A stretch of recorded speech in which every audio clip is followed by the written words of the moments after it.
Welcome to the Farbrengen on the Sicha, Parshas Vayechi. We have a conversation in this Sicha, beautiful conversation about why Yaakov Avinu stripped away the aspects of the birthright, leadership, and priesthood from Reuven and gave them to Yehuda.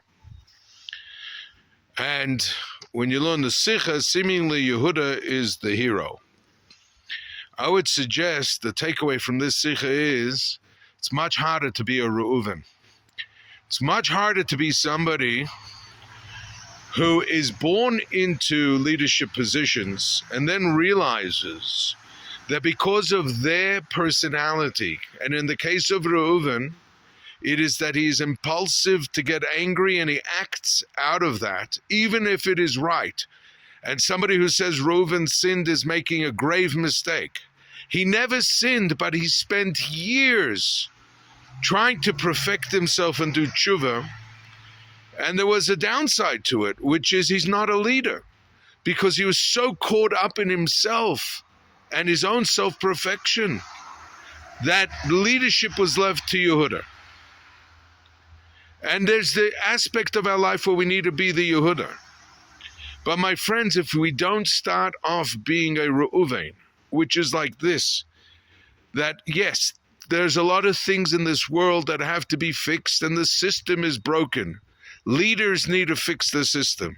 If you get upset at the system, at your shul, at your whatever it is, and what it's going to lead you to do is impulsive and self-destructive, even if you do it for the right reasons and your heart's in the right place, maybe it is time to say, snot for me.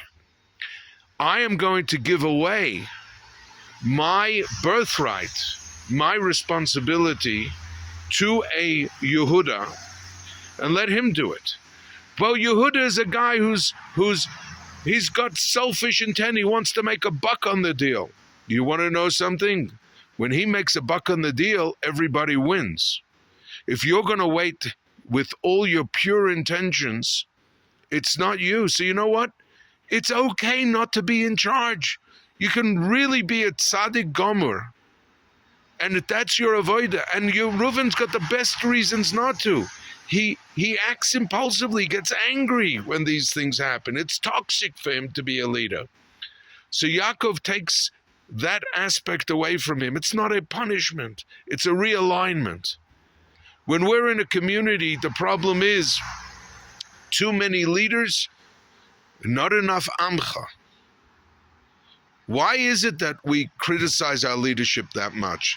Because we're looking for perfection in them. The only question you need to ask about a leader in your community or in your life is, can they do the job better than me?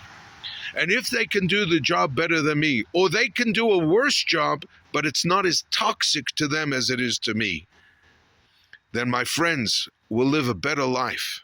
We'll be able to come to shul and daven and not be annoyed as much by so many people. We will be able to live in our communities and contribute to them with our unique gifts and not sit in the back of shul and fetch about leadership all day. Let the Yehudas worry about the Yehudas and let us Reuven types worry about perfecting our perfect selves to begin with to avoid toxicity. Have a wonderful, blessed day.